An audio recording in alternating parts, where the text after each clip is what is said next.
வணக்கம் நண்பர்களே. இப்போ பார்த்தீங்க அப்படின்னா 4ஆம் தோல் உரிப்பு வெற்றிகரமாக முடிஞ்சிருச்சு.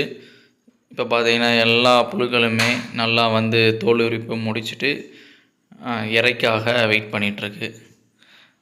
இப்போ நம்ம கொடுக்க போகிற இறை தான் பார்த்திங்கன்னா 6 நாள் பட்டு கூடு கட்டுவதற்கான ஒரு தரமான இலைகளை நம்ம இப்போ கொடுத்தாகணும்.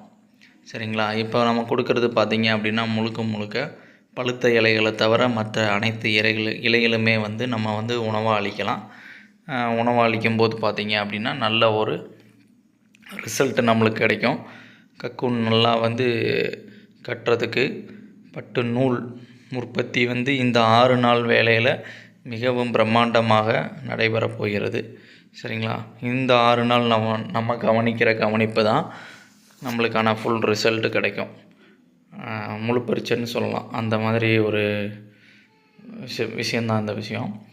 இப்போ பார்த்தீங்க அப்படின்னா இந்த 6 நாளுமே கடுமையாக நம்மளுடைய மல்பெரி தோட்டத்தவே காலி பண்ணுற அளவுக்கு சாப்பிடும்.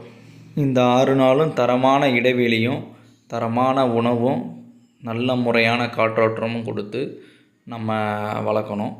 அப்படி வளர்த்துருச்சு அப்படின்னா செட்டுக்குள்ளே எந்த வித தொந்தரவும் இன்றி நம்ம வளர்த்தாச்சு அப்படின்னா நம்மளுக்கான ரிசல்ட் கிடைச்சிரும் நண்பர்களே. இப்போ பார்த்தீங்க அப்படின்னா இன்றைக்கி தான் நம்ம மோல்டு முடிஞ்சு இப்போது நம்ம தலை வைக்க போகிறோம். தலை வைக்க போகிறதுக்கு முன்னால் விஜிதா கிரீன் அடிச்சுட்டு கொஞ்சம் நேரம் கழித்து ஒரு 1 ஹவர் கழித்து ஒரு 1/2 ஹவர் கழித்து கூட நம்ம கொலைகளை வச்சிடலாம். விஜிதா கிரீன் ஏன் போடுறோன்னு நிறையா வீடியோக்களில் உங்கள்கிட்ட சொல்லியிருக்கேன். சரிங்களா?